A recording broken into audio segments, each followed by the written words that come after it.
మహానుభావుడు ఒక మాట చెప్పాడు. అంటే ప్రపంచాలు బాగుండాలంటే గనక దేశాలు బాగుండాలన్నాడు. దేశాలు బాగుండాలంటే గనక రాష్ట్రాలు బాగుండాలన్నాడు. రాష్ట్రాలు బాగుండాలంటే గనక మన నగరాలు కానీ పట్టణాలు కానీ గ్రామాలు బాగుండాలన్నాడు. గ్రామాలు బాగుండాలంటే గనక మన ఇల్లు బాగుండాలన్నాడు. ఇల్లు కుటుంబం బాగుండాలన్నాడు. కుటుంబం బాగుండాలంటే గనక దానికి మూలం వచ్చేసి ఒక మహిళ అన్నమాట.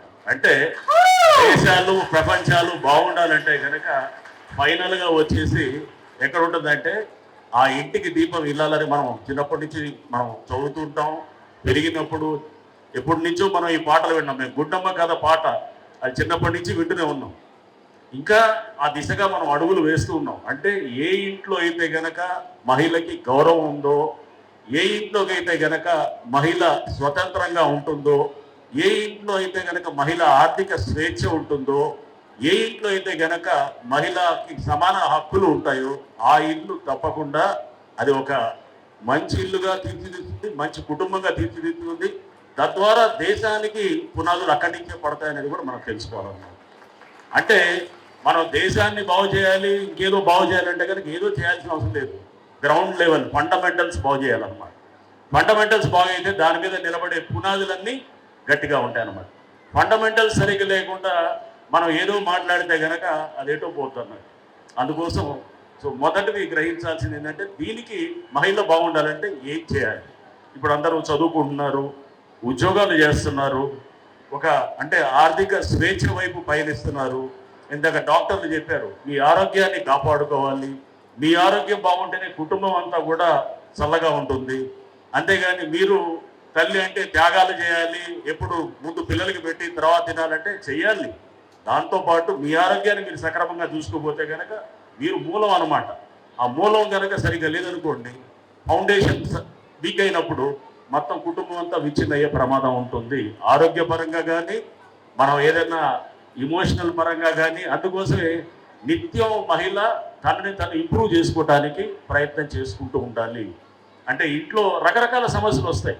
అత్తతోటి ఒక ప్రాబ్లం ఉండొచ్చు, భర్తతోటి ఇంకో ప్రాబ్లం ఉండొచ్చు, ఆడబిడ్డలతో ఇంకో ప్రాబ్లం ఉండొచ్చు, పిల్లలతోటి ఈ ప్రాబ్లం ఉండొచ్చు. ప్రాబ్లం లేదు ఎవరికి. మగవాడు ఉద్యోగాలకు వెళ్తే రకరకాల ప్రాబ్లంలు ఉంటాయి, ఆడవాళ్ళు ఉద్యోగాలకు వెళ్తే అక్కడ వృత్తిపరంగా అక్కడికి వచ్చే సమస్యలు ఉంటాయి. సమస్యలు అనేది నిత్యం ఉంటూనే ఉంటాయి. ఈ సమస్యల నుంచి వన్ హ్యాస్ రిగిల్ అవుట్ అనమాట, బయటికి రావాలి. ఈ సమస్యల్ని ఎదుర్కొంటూ బయటికి వచ్చినోడే తోపు అవుతాడు అనమాట.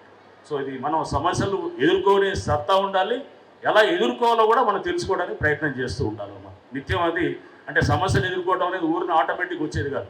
ప్రతిదీ కూడా మనం ఎలా అయితే నడుస్తూ మనం నేర్చుకుంటాం. కింద పడ్డప్పుడు పిల్లలు నడుస్తుంటారు, నడిచినప్పుడు కింద పడతాడు, మళ్ళీ లేపుతాం, లేదా అతనే లెగుస్తాడు, మళ్ళీ నడుస్తాడు.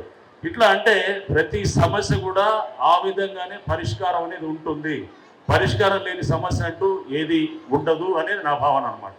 100% ఆ దిశగా మన అందరం కూడా ఆలోచన చేయాలి. అండ్ రెండోది, హైడ్రా గురించి కూడా కొన్ని విషయాలు మీకు చెప్పాలి. హైడ్రా అనేది ఇప్పుడు ఈ మధ్య మీరు చూశారు, ముఖ్యమంత్రి గారు కుకట్పల్లిలో చెరువుని ఇనాగ్రేషన్ చేశారు. ఓల్డ్ సిటీలో కూడా బొగురుకు దౌలా అని చెప్పి చేశారు, బతుకమ్మ కుంట అని ఇట్లా రకరకాల చెరువులు హైడ్రా డెవలప్ చేస్తూ ఉన్నది. ఈ చెరువులు చేస్తున్న క్రమంలో మేము ఆలోచన చేసేది ఏంటంటే, ఇంట్లో పిల్లలు ఉంటారు, పిల్లలంతా ఎవరు చూసినా సెల్ ఫోన్కి అంకితం అయిపోయి ఉంటారు, లేకపోతే టీవీలు. ఎవడన్నా ఇలా పిల్లోడిని మనం ఏం చేస్తాం, పిల్లల్ని కదలకుండా ఉండాలంటే కనుక టీవీ పెడతాం, లేకపోతే కనుక సెల్ ఫోన్ ఇస్తాం, సెల్ ఫోన్ లేదు చూపిస్తూ ఉంటాం. అంటే వీటి నుంచి బయటపడి పిల్లల్ని బయటికి తీసుకెళ్ళి ఆహ్లాదంగా ఉండటానికి ఒక మంచి వాతావరణాన్ని క్రియేట్ చేయడానికి, అండ్ అంతేకాకుండా ఫ్లడ్స్ ఇతర సమస్యలు. మేము ఇప్పుడు చూసాము, కుకట్పల్లి చెరువులో ఓ 10-20 మంది షెడ్లు వేసుకొని ఉన్నారు. అవి కూల్చినప్పుడు పెద్ద ఎత్తున మా మీద అంటే హైడ్రా అంటే అసలు వీళ్ళకి అంటే మనసు లేదు, వీళ్ళంతా చాలా కఠినంగా ఉంటారు ఇదని.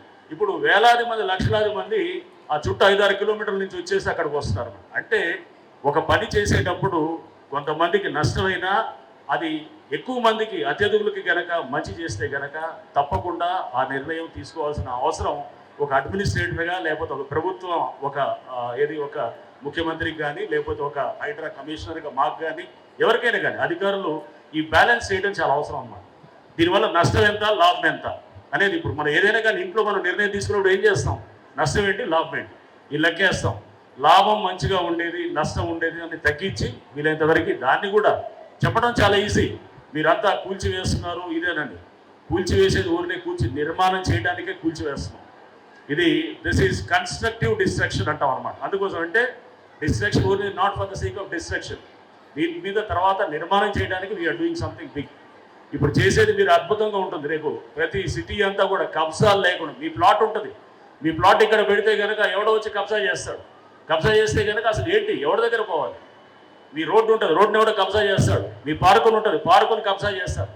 ఇప్పుడు అది ఎవడైనా కానీ, వాడు ఎంత తోపైనా కానీ హైడ్రా అనే దగ్గరికి వస్తే కనుక ఖచ్చితంగా వాడిని బయట వాడి మెడలు ఉంచుతాం అన్నమాట. అది చేస్తాం.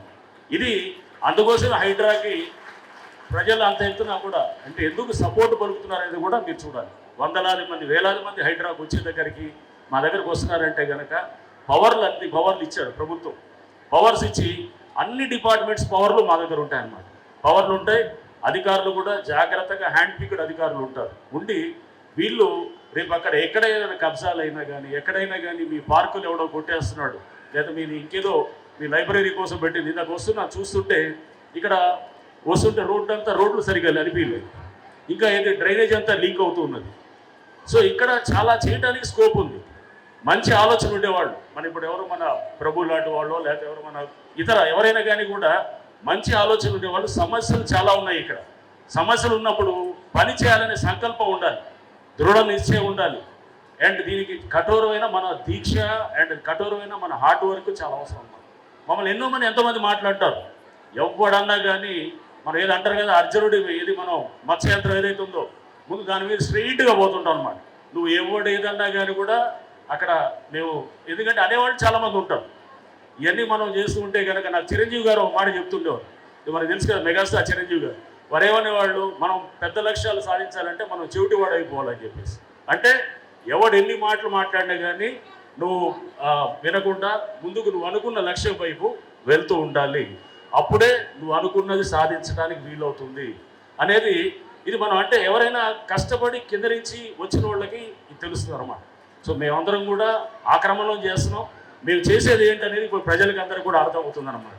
సో లక్షల కోట్లు మొత్తం 1350 ఎకరాలు 70,000 కోట్లు కబ్జాదారులో ఉన్నదాన్ని తీసుకొచ్చి మళ్ళీ గుంజుకొని వెనక్కి తెచ్చామన్నమాట. సో ఇట్లా మేము లెక్కేస్తే దాదాపు 25 లక్షల కోట్లు ఈ భూములంతా కూడా కబ్జాదారుల చేతిలో ఉన్నాయి. అంటే రాష్ట్రానికి 10 ఏళ్ళకి కావాల్సిన బడ్జెట్ కావాల్సినటువంటి అంతా భూమి కబ్జాల చేతిలో ఉన్నది.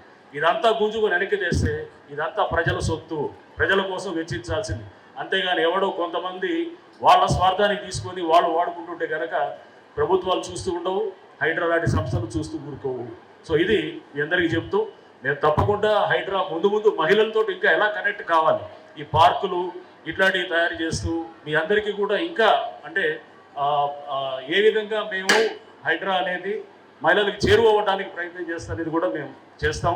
అండ్ ఇక్కడ ఇంత చక్కగా ప్రోగ్రామ్ ఆర్గనైజ్ చేసినటువంటి మన రామ్ ప్రభు గారికి, వారి సోదరుడు పురుషోత్తం గారికి నేను వారిని అభినందిస్తున్నాను. ఎందుకంటే మీ అందరికి ఆటల పోటీలు పెట్టి మీ అందరికీ రకరకాల పోటీలు పెట్టి మిమ్మల్ని అందరినీ ఒక వేదిక మీద తీసుకొచ్చి మిమ్మల్ని అందరినీ సంఘటితం చేశారు. తీసుకొచ్చి ఇక్కడ పెట్టిన దానికి చూస్తున్నా ఇక్కడ పిల్లలు ఆడుతుంటే అనిపిస్తుంది ఎంత చక్కగా ఆడుకుంటున్నారు. ఇట్లాంటివన్నీ మాయమైపోయాయి. గ్రౌండ్ ఏమి అన్నీ ఎత్తేసారు. ఎక్కడ కావాల్సిన వాడు ఎవడు కాడు దోచుకుపోయారు అన్నమాట. ఇవన్నీ గత చాలా సంవత్సరాల నుంచి జరుగుతున్నాయన్నమాట. దీనికి ఇప్పుడు చరమగీతం పాడటానికే మా సంస్థ పనిచేస్తుంది. ఆ సంస్థ పనిచేసేటప్పుడు మీ అందరి లాంటి సపోర్టు ఉంటే కనుక మేము ఇంకా మంచి చేయడానికి వీలవుతుందని చెప్పుకుంటూ ఈరోజు ఈ అవకాశం ఇచ్చినటువంటి మీ అందరికీ కూడా మరోసారి నమస్కారం తెలుపుకుంటూ గట్టిగా చెప్పట్లు. అంబులెన్స్ కూడా ఇనాగరేషన్ ఇచ్చారు. చాలా మంచి ప్రయత్నం. ఎందుకంటే ఇక్కడ మెడికల్ ఎయిడ్ మనం ఏదంటారు, ఒక ప్రాణాన్ని కాపాడటం అనేది అది చాలా గొప్ప ప్రాణదానం. అంటే ప్రాణాన్ని కాపాడడం అన్నిటికన్నా గొప్ప దానంగా మనం తీసుకోవాలన్నమాట. సో ఇక్కడ ఒక అంబులెన్స్ కూడా ఇనాగరేట్ చేయబోతున్నాం. చేస్తూ దీంట్లో ఎవరన్నా కానీ వాళ్ళకి ఏదన్నా ఆపద వచ్చినా లేకపోతే ఏదైనా వాళ్ళకి ఏదన్నా సమస్య వచ్చినప్పుడు వెంటనే షిఫ్ట్ చేయడానికి అందుబాటులో అంబులెన్స్ తీసుకొచ్చినటువంటి రాంప్రభు గారిని మరోసారి వారిని అభినందిస్తూ congratulating. Thank you. Super sir, super initiative. ముట్టుకోరు అసలు. ఇది చాలా బయట తప్పుగా తీసుకెళ్తుంటారు. అంటే మీ ఇల్లు కూలుస్తారంట, ఏమి లేదు. కట్టిన ఇల్లులు ఎక్కడ దాన్ని ముట్టుకునే మాటే లేదు. కొత్తగా కడుతున్నాయి చూసారా, బఫర్ జోన్లో లేకపోతే చెరువులు కొత్తవి కడతారు, వాటి మీదకి వెళ్తాం. అంతేగాని కట్టిన ఇళ్ళని ఎక్కడ వాటి జోలికే వెళ్ళము. ఇది చాలా స్పష్టంగా చెప్పదలుచుకున్నాం అనమాట. దీన్ని బయట మీరు అది తప్పుగా కట్టుకున్నా కానీ కూడా దాన్ని ఏం చేయం, దాన్ని ముట్టను కూడా ముట్టాం అనమాట. మీరు చెరువులో కట్టుకున్నా ఇల్లు కట్టుకున్నా కానీ కూడా దాన్ని టచ్ చేసేది ఉండదు. ఎప్పుడు హైడ్రా ఇప్పుడు వచ్చి కడుతున్నారు అనుకోండి, వచ్చి కూల్చేస్తాం. ఎవడు కడుతున్నా కానీ నోటీసులు కూడా ఉండవు అనమాట. వాడికి ఏమి చెప్పా పెట్టకుండా వచ్చి కూల్చడం జరిగిపోతాం. అందుకోసం అందరికి భయం. వ్యాపారస్తుల్లో కానీ చాలా మంది రియల్ ఎస్టేట్ వాళ్ళకి భయం. ఎందుకంటే నోటీసులు కూడా ఇవ్వరు, వచ్చి కూల్ చేస్తారు, ఎవడేం చెప్పినా పట్టించుకోరు అనేది ఇవన్నీ ఉన్నాయి. కాబట్టి హైడ్రా అనేది దానికి అంత భయం అనమాట. సో అది మామూలు సగటు వ్యక్తుల మీద భూము పడాబడా ఎవడైతే కబ్జాదారు ఉన్నారో వాళ్ళని బట్టి హైడ్రా పడుతుంది తప్ప కానీ మామూలు వాళ్ళని ఎక్కడ కూడా ఇబ్బంది పెట్టరు.